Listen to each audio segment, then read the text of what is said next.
Have you seen any rabbits? I have not seen any tiny rabbits around. I'm sure they're lurking out here, but... Hi, this is Jesse from Other Lives, and you're listening to Toasted.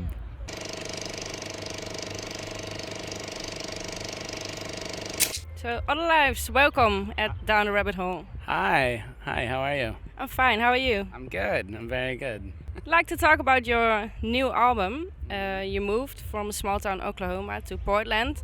How does that reflect on the new album, Rituals? You know, on Tamer Animals, I was writing a lot of music, and, you know, it was the first time we were really away from our home, and so we felt like with Tamer Animals, we kind of had reached a point where we were done, you know, we had reached an apex of writing about Oklahoma and the landscape, and, you know, being on the road kind of gave me a new landscape, you know, and so I didn't want to come back to Oklahoma and write a record that wasn't about Oklahoma. So I wanted to kind of continue on that thought. Well, how does it sound different from Tamer Animals?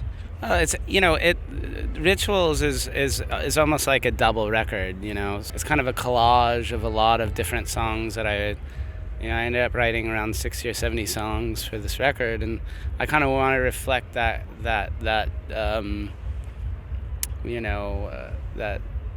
kind of change and a larger scope of music that I'd been writing. So it doesn't have as many of the folk elements. It explores, you know, some avant-garde and some electronic, but we wanted to just kind of broaden what we do. I write a lot of songs that not everything's amazing. It's part of just kind of a daily process to me. It's really important to wake up in the morning and write.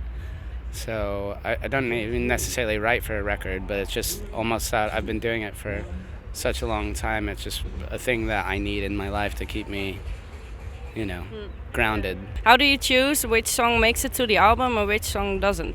We ended up recording about 25 songs, and it's like the ones that came out the most natural and the ones that we feel like we kind of captured its essence, you know.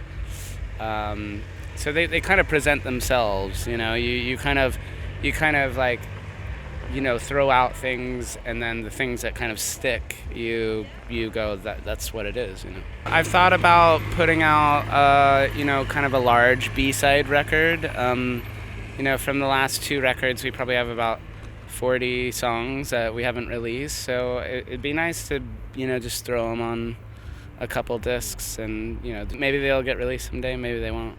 It would be nice. Yeah. Tamer Animals was produced by yourselves. Was this one also? Did you also do it this time? Same way. Both Tamer Animals and Rituals are produced by us and co-produced with Joey Warnker, who we've been working with for the last almost 10 years now. That's nice. I'm a bit confused here, because you have to explain that. At first, you were with 5 people in the band, and then I read there was just 3 left, and then I saw 5 again on stage. Yeah, you know, our recording process has kind of, you know, remained the same as I write a song, and then, you know, us 3 would really record it, and then we work it out as a live band, and two of our members that had been with us for a long time, you know, they just kind of weren't up for the road and the lifestyle, and so they decided to just, you know, not do it, and, you know, we miss them and love them, but we found 2 other people that we've also known and been playing with for a long time, and so it's still a very close unit, you know. Yeah, you also said it was like you were like brothers, but I can imagine that touring is quite, heavy and maybe exhausting. Yeah. How does that go?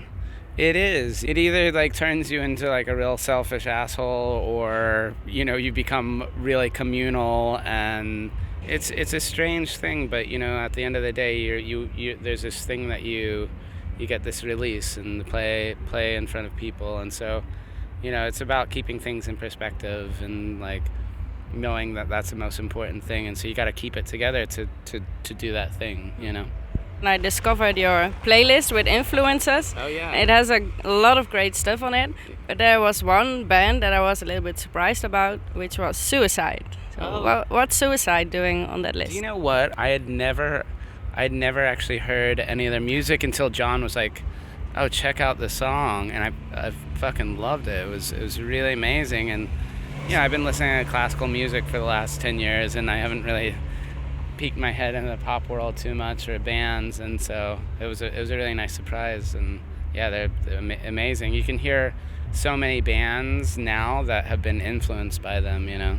I also saw something about playing live with iPhone apps. How does that work? Because I tried to see that happening on stage, but no, I think that was like it was a goofy thing where we do these like acoustic sessions all the time, and I think we're just trying to do something kind of silly and kind of make fun of how much we look at our phones. So that doesn't happen on stage, actually. No. Okay. You also stood with Radiohead. Yeah. What was that like? Must have been crazy. It was amazing. Open up for your heroes, and to see them play every night was a dream. It was like my 13-year-old self was, to be able to do it was quite an honor. Did you actually meet them? Yeah. Oh yeah. They were all so lovely and friendly, and it was amazing. Yeah. Did they see you play? Yeah. And did they like it? I hope so. One thing I really like about your band is the videos, because they look like little movies. Oh yeah. It's kind of one of those things where we get these ideas that come in, and and we kind of go with something that seems like it would be kind of the thing that represents the song the most in the music. I always want the video and music to kind of coexist at the same, and not for the video to take over, So it's about finding that kind of balance between the music and the, of course, video. Are you big film fans? I am, yeah. One of the films that really has influenced us so much are those. There's a series of them that's called Koyaanisqatsi, Powasqatsi, and there's another one. But it's a Philip Glass score. It's just video and music. There's no dialogue or anything, and it's that perfect balance of just video and music, kind of in this really harmonious way. And it's something it's really, if you haven't seen it, you should check it out. It's really great.